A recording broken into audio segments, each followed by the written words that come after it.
Numéro 1. Les choses sont souvent telles que vous les pensez. Votre état d'esprit a un pouvoir que vous sous-estimez sûrement. Vous rappelez-vous quand Blanche-Neige court à travers la forêt terrifiée, convaincue que des monstres l'attendaient à chaque tournant? Une fois calmée, elle prend conscience qu'il ne s'agissait que d'une offensive carte d'ours.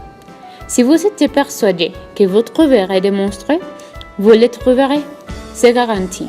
Si vous êtes déterminé au contraire à trouver la lumière, elle inondera votre vie. Numéro 2. Les rêves ne sont jamais trop beaux. Il y avait très peu de chances que Cendrillon échappât à la tyrannie de Lady Tremaine, encore moins que l'épouse le prince de ses rêves. Or, il semblait que personne ne lui ait jamais signalé cela, car elle a continué de rêver, jusqu'à ce que tout cela s'est réalisé. Dans la vie, vous rencontrerez beaucoup de gens qui vous diront que nous visez trop haut. Ne devenez pas l'un d'eux. Numéro 3. Ne cherchez l'approbation de personne hormis de vous-même. Il est parfois difficile de distinguer ce qui rendrait les auteurs fiers de vous et ce qui vous rendrait fier de vous. Voyez Pocahontas, fille de chef et femme potentielle de cocon. Sa voix était toute tracée au jour des autres. Mais Pocahontas n'en avait que faire. Elle savait que la voie la plus facile n'était pas celle qu'il lui fallait. Vous êtes la personne qui vivra avec vos choix. Ne laissez pas les autres le faire pour vous. Vos limites sont dans vos têtes. Nous avons tous une idée plutôt précise de ce que nous sommes capables de faire ou ne pas faire, de ce que nous sommes dans le nom. Le premier, c'est ce que vous avez décidé d'être nous dans quelque chose. Vous n'avez plus aucune chance de progresser. Par exemple, Elsa a internalisé l'idée qu'elle était dangereuse et incapable de contrôler ses pouvoirs.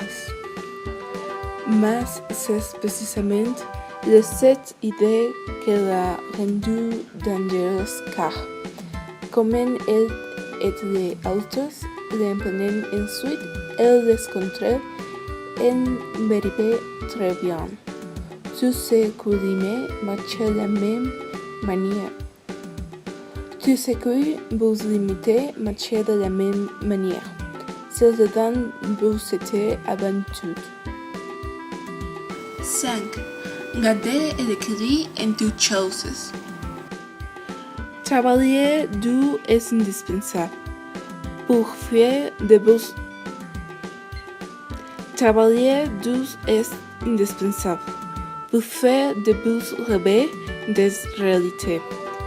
Mais si vous ne pensez que la vie, vous passez à côté du but du jumeau et tout l'amour qui contient. Allez y travailler pour demain, mais rappelez-vous, Diana écoutez aussi une 100%. Hier, des déjeunes de passé et de miens ne pas de corps. Alors serez ajouté. 6. Le pouvoir n'est pas le sommet de la force physique. Nous sommes toujours tentés de nous définir par nos capacités physiques, car ce sont les plus faciles à déceler et les plus simples à mesurer. Le problème, c'est que les capacités physiques ne font que regarder la superficie de ce qui nous définit en tant que personnes. En ce qui constitue le réel pouvoir, il y a aussi le courage, l'intelligence, la gentillesse et plus que Mulan n'est pas spécialité forte ni rapide. Elle ne passe pas de beaux corps. Elle ne dépose pas de ce charisme qui contient immédiat un pouvoir que niera qu'elle est extraordinairement puissante. Son générosité, sa créativité et sabrez-vous la définir plutôt de liste de ses capacités.